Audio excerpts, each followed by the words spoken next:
Vous allez comme ça. Ouais. Là, on va sortir comme ça. Allez. Vous pensez qu'une mère comme moi, dans cette situation, peut oublier la guerre? Elle vit avec la guerre. Puisqu'elle vit avec les symptômes de la guerre. On essaie d'oublier.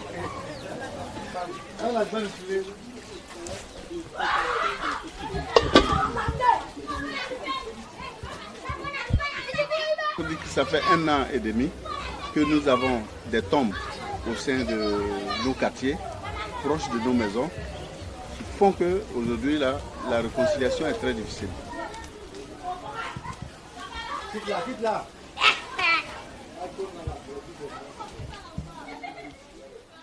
On est tous coupables, je suis coupable. Aujourd'hui, moi j'ai plus de 50 ans. Nos enfants, j'ai parlé de l'éducation tout à l'heure. C'est l'éducation qui est ivoirienne de 90 jusqu'à là était un fiasco total.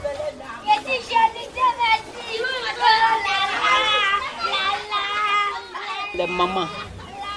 Une maman, elle a de plus cher que son enfant. On a été très endeuillés pendant la crise. Mais j'ai été pillée énormément. À tel enseigne que maintenant, là, je n'ai plus de ressources. Je suis dénuée de ressources.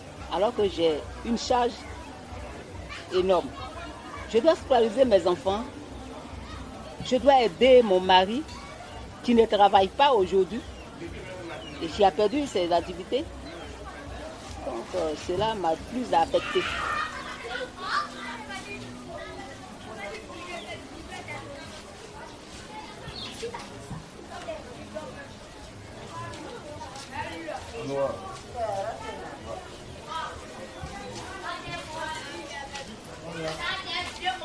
Lui s'est présenté pour parler Seydou. Ils l'ont fait sortir là pour venir le tuer. Et son ami, lui comme c'est un partisan de Laurent Gbagbo, on l'a laissé partir. Viens. Voilà son frère même. Voilà.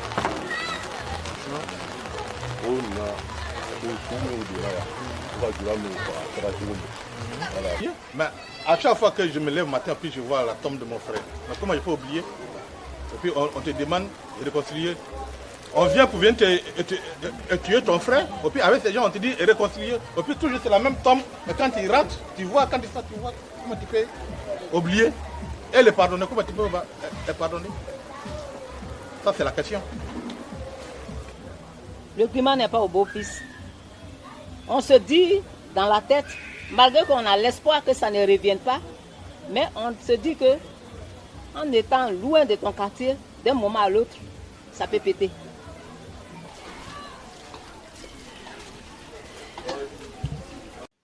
Oui, ça se passe bien, Dieu merci.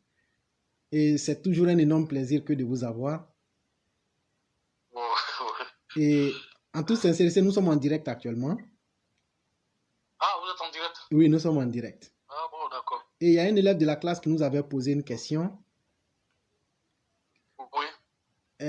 Après la sortie du procureur de la République sur la justice qui allait être enclenchée, il y a un élève de la classe qui nous a posé un problème, que lui, il a été victime et qu'il a même les séquelles physiques sur son corps. Mais tellement... Il a été victime de rédaction, quoi. Effectivement. Mais tellement l'espoir des... La désobéissance civile, pendant quoi? La désobéissance civile, là? Non, la crise post-électorale de 2010. Ah, 2010, oui, d'accord. Et même si on pouvait aussi rapprocher dans le même cas, j'ai aussi un monsieur qui a perdu 3 quarts qui ont été brûlés. Maintenant, le premier concerné me disait que lui, à part les marques physiques qui sont sur son corps, il a été tellement désespéré de voir qu'il n'y aurait jamais de justice que lui s'est débarrassé même de toutes les preuves, c'est-à-dire les ordonnances et autres. Est-ce qu'il y a une possibilité de pouvoir, il y a un cheminement à suivre pour pouvoir poser plainte directement aujourd'hui?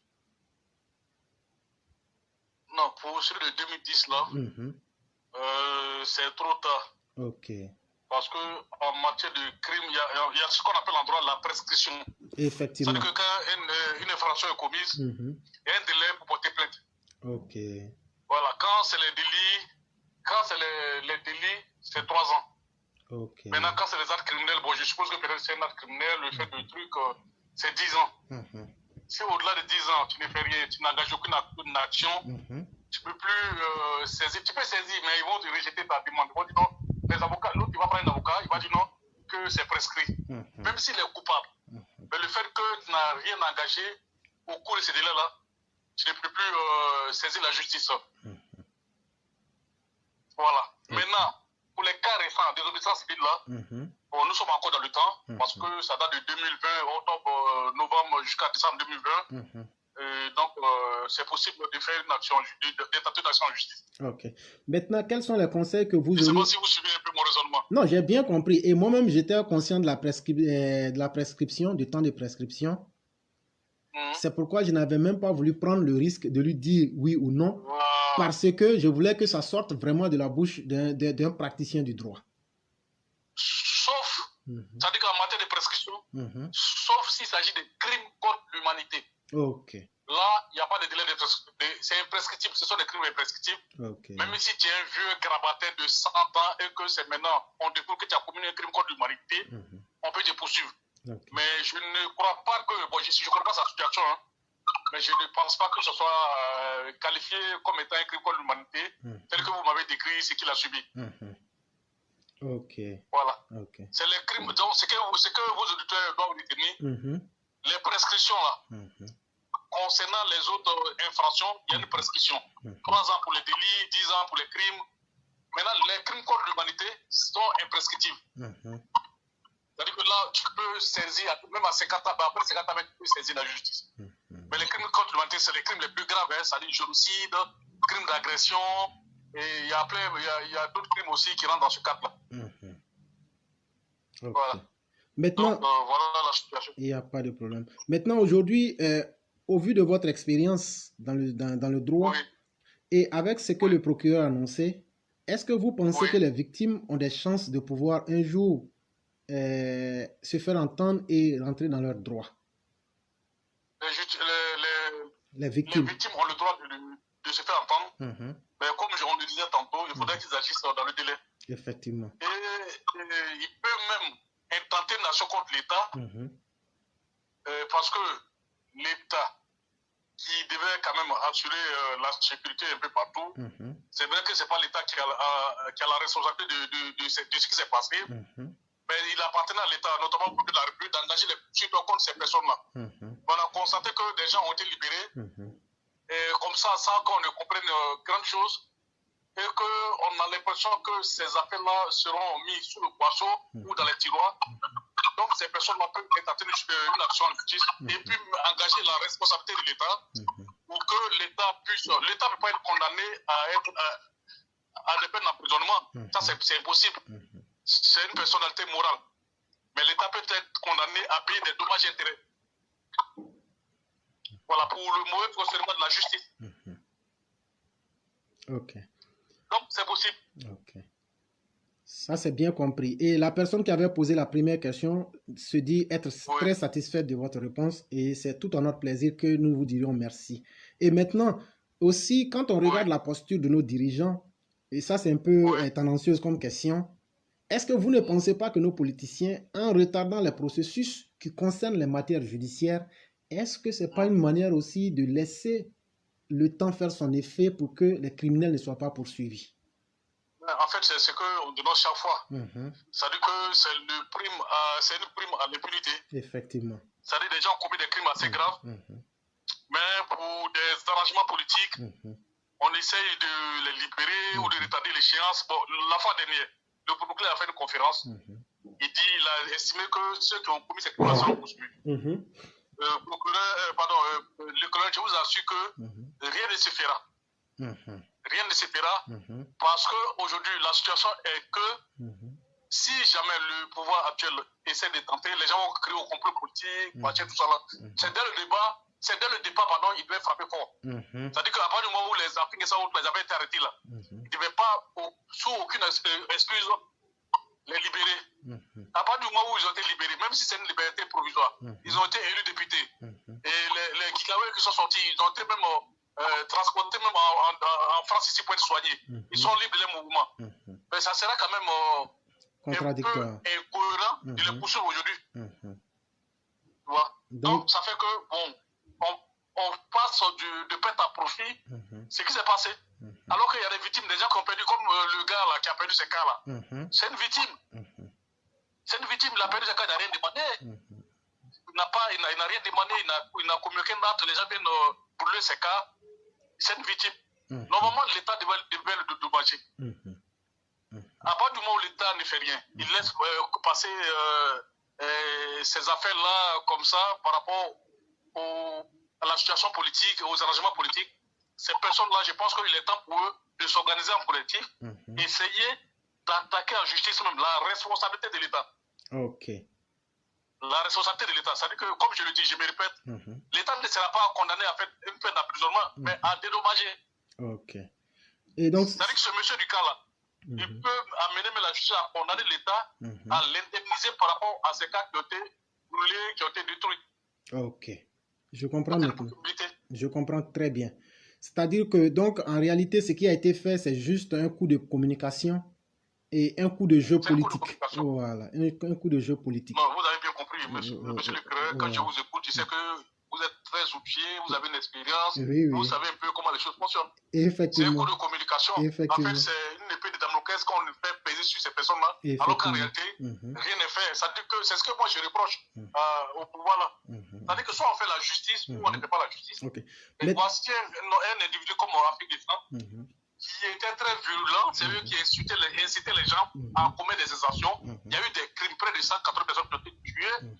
Mais ce monsieur, c'est ça parce que quand on parle de liberté provisoire, c'est que la personne a des garanties de représentation et que la personne a des problèmes de santé. Mais Rafik Destin, quel problème il avait? Bon, sur le dos des victimes, on a essayé de faire un arrangement politique, on le met en liberté. Quelques jours après, on le met dans l'avion présidentiel. Le gouvernement présidentiel, on l'envoie au Ghana pour assister aux obsèques de l'ancien président Gadi. Bon, voilà. Bon, ce gars-là, aujourd'hui, se pavane tranquillement. Mais est-ce qu'aujourd'hui, par rapport à ce que le procureur a dit là, est-ce que ça sera cohérent de venir arrêter avec ça encore? Ça devient contradictoire. Tout le monde va crier au complot, au truc, à la mascarade. C'est ça le problème. Donc, il faut que les uns et les autres s'invitent eux-mêmes à la lucidité. Non. Bon, on parle de réconciliation. Moi, je pense qu'il ne peut pas avoir de réconciliation sans justice. Parce que quand tu vas interroger les tenants du pouvoir, ça s'appelle les ponts du régime, ils vont dire oui, nous sommes dans une période de réconciliation, machin. Mais le problème, c'est le fait de mettre ces gens en liberté ou de prendre des lois d'amnistie, ça ne fait qu'encourager encore d'autres situations, c'est de tenir le recommencement. Effectivement. Donc, c'est pourquoi moi, je salue aujourd'hui la posture du président béninois. Je ne sais pas si vous avez écouté son interview sur RFI. Non, pas encore. Non, il a été clair. Il dit, mais que des gens qui appellent, qui ont décidé qu'il n'y aura pas d'élection et qui ont mis les moyens en place pour essayer de créer la violence, ils sont arrêtés. Mais vous vous plaignez de quoi? Ils sont arrêtés, ils vont répondre de leurs actes. Effectivement. Il faut être, dans la vie, souvent, il faut être ferme. Voilà. Je sais que le président Ouattara, il est souvent ferme, mais parfois, pour des considérations politiques, il y a un certain laisser-aller. Si tout le monde veut, donc quand c'est un dictateur ou 20 ans, bon, je ne sais pas. Il ne faudrait pas qu'il soit complexé par rapport au fait que les gens vont dire 20 ans. Mais des gens qui ont commis des crimes, c'est quand même assez grave. Très grave. Des innocents ont été tués, des gens qui ont été égorgés pour une affaire d'élection, alors que le Conseil constitutionnel a tranché.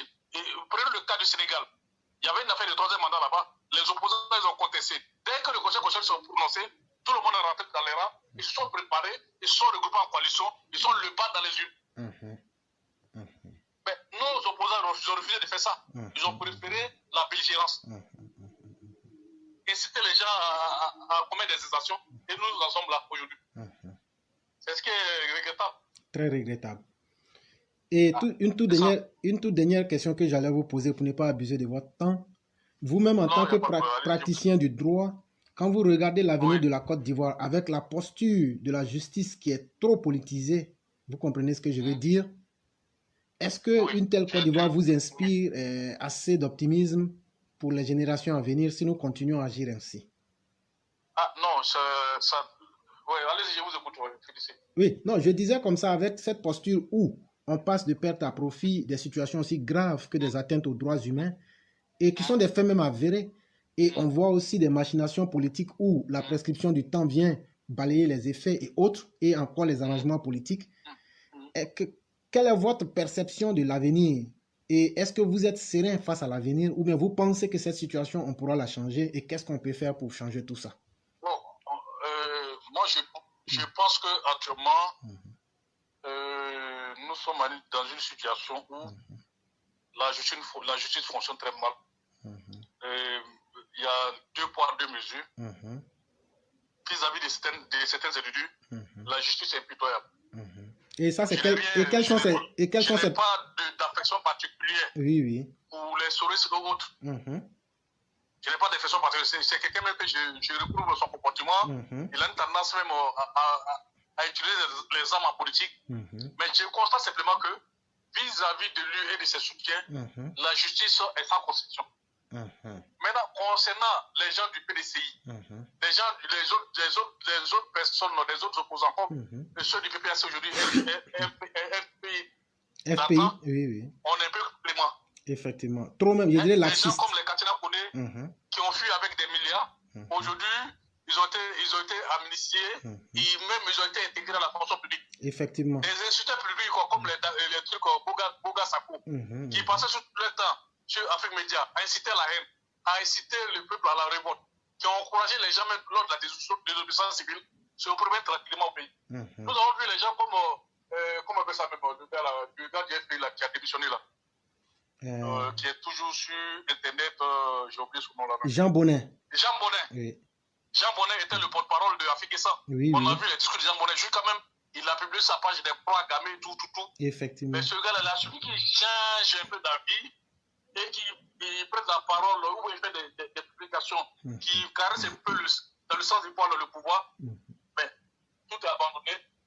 Et vous allez voir nos militants qui vont en pagaille, même sur sa page-là, en train de le féliciter. Effectivement. Alors que c'est ceux-là qui ont incité les gens à commettre des extractions. Maintenant, concernant les souris, j'ai une haine même, entre guillemets, pas une haine pour moi. En tout cas, vraiment, je suis contre même ces gars-là. Mais j'ai l'impression que le pouvoir est plus sévère vis-à-vis de ceux-là. Voilà l'autre qui a été arrêté la fois dernière, et c'était Aladji Traoré. C'est vrai, tout ce qu'il a dit, c'est des propos qui sont condamnables. Mais au pays, il y en a qui font pire que ça. Il y a d'autres qui font pire que ça. Voilà. Donc, ils ne sont pas inquiétés. Voilà. Donc, ce qu'on souhaite aujourd'hui, il faudrait que la justice soit impartiale. Effectivement. Quel que soit le camp, celui qui commet des infractions, surtout les infractions politiques, parce que c'est en matière d'infractions politiques qu'il y a des milliers de morts. Il ne faudrait pas qu'on joue à ça. Si aujourd'hui le Rwanda est un pays tranquille et que c'est vrai qu'il n'y a pas de démocratie en tant que telle, si vous voyez aujourd'hui que le Rwanda est un pays tranquille, parce que ce monsieur-là, il ne badine pas avec ça. C'est-à-dire tous ceux qui peuvent inciter à la haine, ils sont automatiquement, systématiquement arrêtés, jugés et condamnés. Ça fait qu'il y a une tranquillité là-bas, personne ne peut s'hasarder. C'est quand on fait en Côte d'Ivoire, personne ne peut s'hasarder à faire ça là-bas. Donc, c'est vous, éclaireurs, nous autres, qui devons inciter le pouvoir à vraiment faire preuve de vigilance et de fermeté en matière de justice. Mais il faudrait que ça soit impartial. Effectivement, c'est très important. C'est pourquoi j'apprécie votre émission et ne vous laissez pas intimider parce que nos militants, nos frères, ils sont quand même très bipolaires. Il suffit de mettre une petite critique, ils vont venir t'insulter. Effectivement. Ils vont te traiter de venture. C'est-à-dire, ils oublient tout le combat que tu as mené. Effectivement. Vous-même, vous avez été victime de ça. Beaucoup. Oui. Et là, celui que vous avez eu à faire une petite erreur, il y a eu un quiproquo concernant le coup d'État de Mali. Vous avez vu comment les gens sont venus vous agresser, vous insulter. Effectivement. Voilà. Effectivement. Voilà. Alors que vous pouvez comprendre que l'éclaireur, c'est quelqu'un qui est clair et qui a des positions quand même très objectives. Donc ça, peut-être qu'il y a un malentendu. Voilà. Donc, ne vous laissez pas influencer. Essayons de nous battre pour qu'il y ait réellement justice, que la justice soit vraiment indépendante et qu'on fasse preuve de fermeté. Ça fait près de 30 ans, c'est la même situation. Chaque fois qu'il y a élection, il y a toujours des morts d'hommes. Donc, il faudrait que ça cesse. Voilà, il faudrait que ça cesse. La seule manière que ça cesse, c'est qu'arrêtons de faire voter les lois d'amnistie, appliquons la loi. Ceux qui ont commis des crimes, là, il faudrait qu'ils soient jugés. S'ils sont coupables, ils sont condamnés. Vous allez voir, si on fait ça pendant des années, ça va cesser. Les gens seront vraiment respectueux. Comme au Ghana, comme dans d'autres pays, la démocratie va s'installer en Côte d'Ivoire et qu'on va éviter tous ces morts d'hommes. Voilà ce que je pense. Vraiment, merci beaucoup. Et pour ajouter un peu à ce que vous aviez dit, moi, personnellement, voici ce que je pense. Je pense qu'en tant que communauté humaine, je parle des Ivoiriens, nous avons un devoir de mémoire à léguer aux générations futures.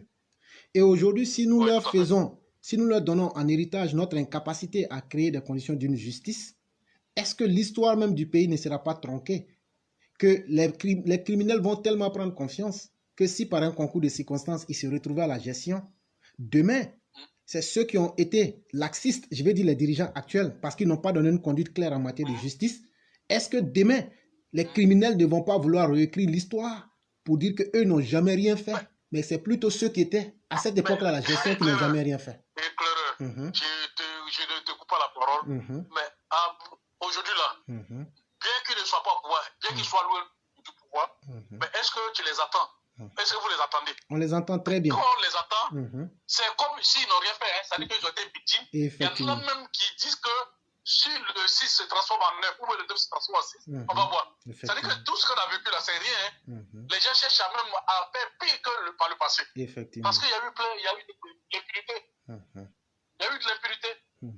Ça veut dire que celui qui a été transféré à la CPI, mais au lieu de faire un travail correct, un travail concret, ils ont été légers, ils prennent des témoins farfelus, des témoignages de complaisants, qui vont te raconter n'importe quoi là-bas. Donc le monsieur, il a été libéré pour l'ouvrir tout. Ils ont estimé que les preuves sont très légères. Alors que nous, on a tous vu ce qui s'est passé en Côte d'Ivoire. Effectivement. Même le progrès d'antan, il avait dit, mais les crimes que vous êtes en train de commettre là, ça relève de la compétence de vos paquets. Tout le monde a vu ce qui s'est passé. Mais aujourd'hui, ceux-là se font passer pour des victimes. Il dit oui, bon, si ils ont été acquittés, c'est que les autres cas, c'est l'autre cas qui a commis les crimes. Effectivement. Voilà où on en est. Et c'est en même temps un avertissement pour ceux qui sont aujourd'hui au pouvoir.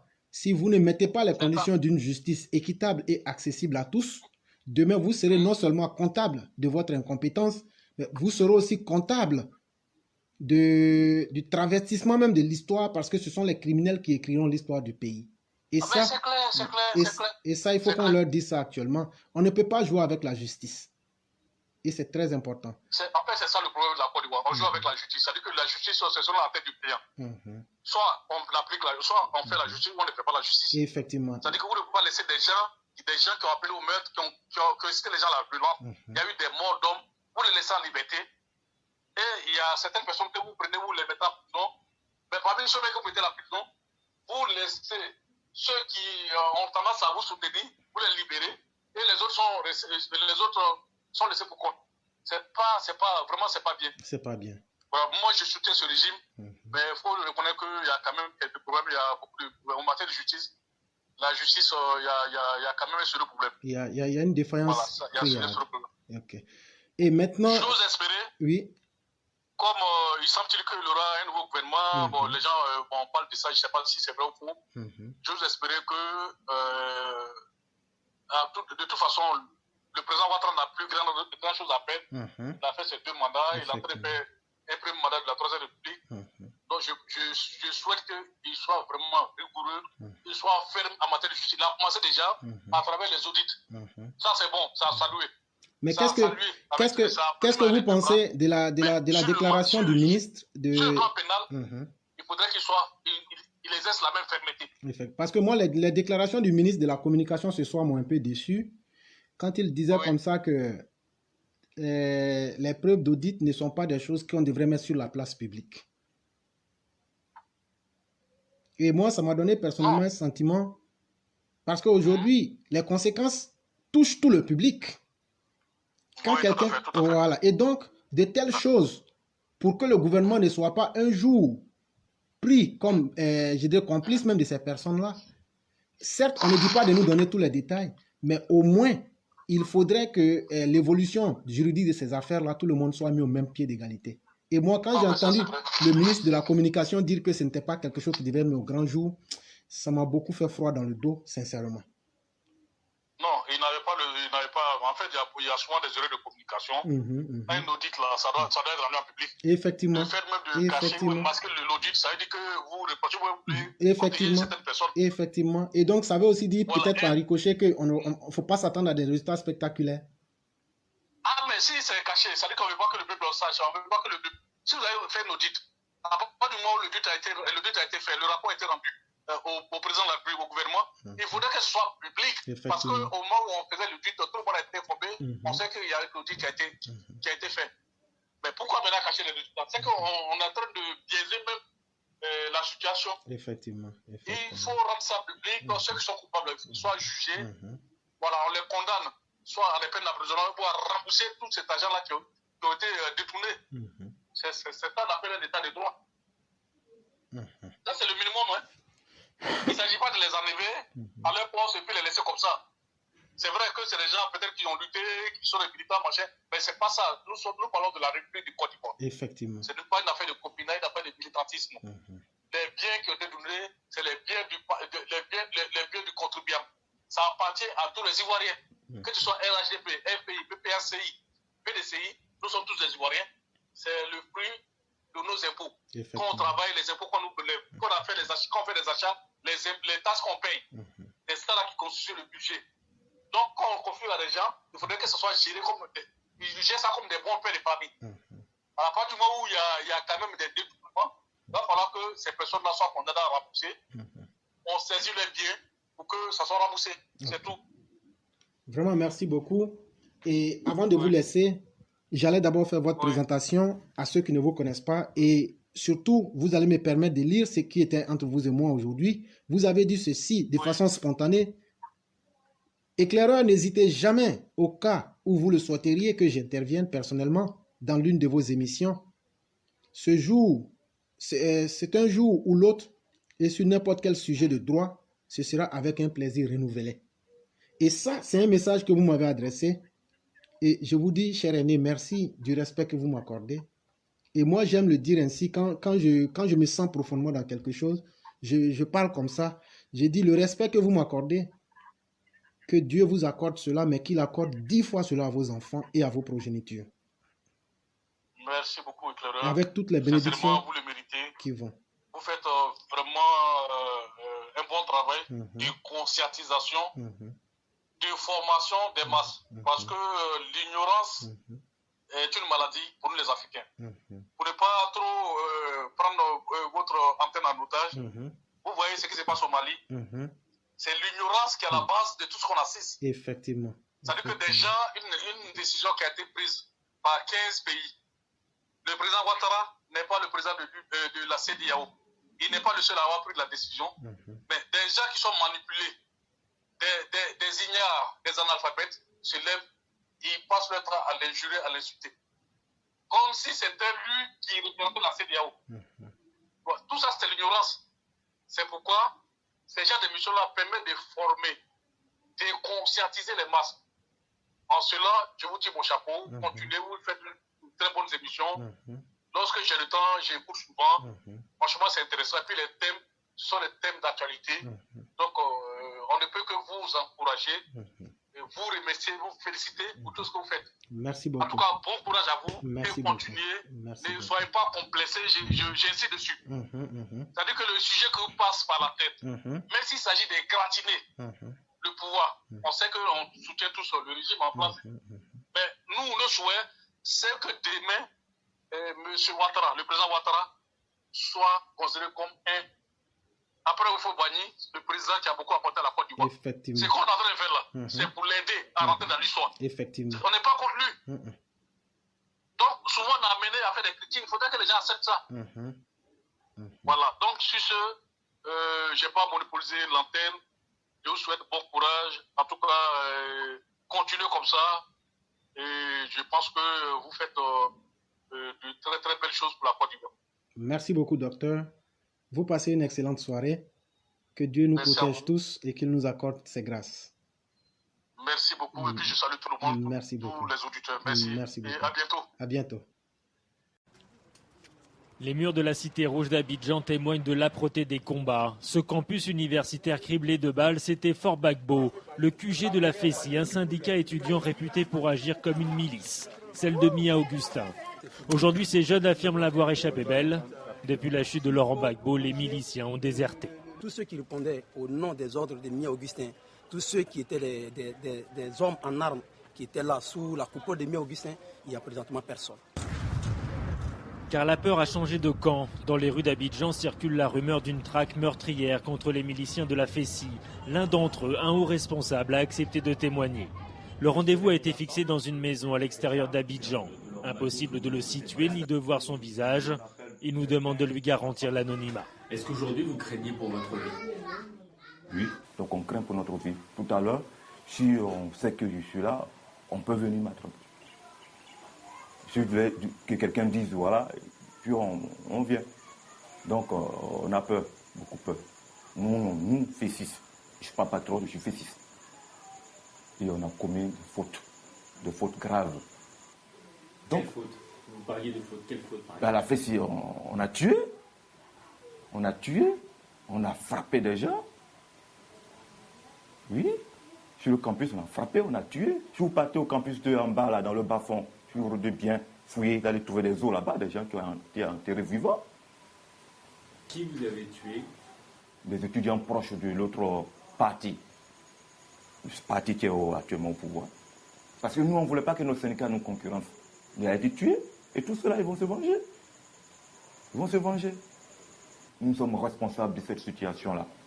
Nous FESI. Vous savez, demandez à tous les Ivoiriens, quand vous parlez de la FESI, ils disent quoi, c'est quoi ça? Ils n'aiment pas la FESI, parce que la FESI tue, la FESI frappe, la FESI vole, sans être inquiété. On faisait tout, on mettait la loi partout. Je vais vous donner le statut, et puis je vais vous donner un document que nous, les gens de l'Ouest, nous avons fait pour confisquer le pouvoir. Pour garder le pouvoir, les consignes sont écrites. Ce document jette les bases d'une guerre ethnique. Ce responsable de la FESI décide finalement de nous le lire. Filles et fils du Grand Ouest, donnons-nous la main car l'heure est venue pour nous de nous exprimer. L'heure est venue de tuer et chasser les Akans de chez nous. L'heure est venue de récupérer nos terres. L'heure est venue de débarrasser nos villages et nos villes des Djoula, entre parenthèses Mossi. Appel à tuer, et ça c'est un document officiel de la FESI. Officiel. La FESI. Donc nous demandons pardon pour que nous sommes tous des Ivoiriens. Nous devons aller à la réconciliation, ce qu'a demandé le président Alassane. Il a si bien demandé pour ne pas tomber dans les mêmes erreurs que notre chef. Fin de l'entretien, l'homme se dit prêt à reconnaître ses crimes en échange de sa sécurité. En attendant une commission vérité et réconciliation, il demeure reclus entre ces quatre murs. À tout moment, je vais partir.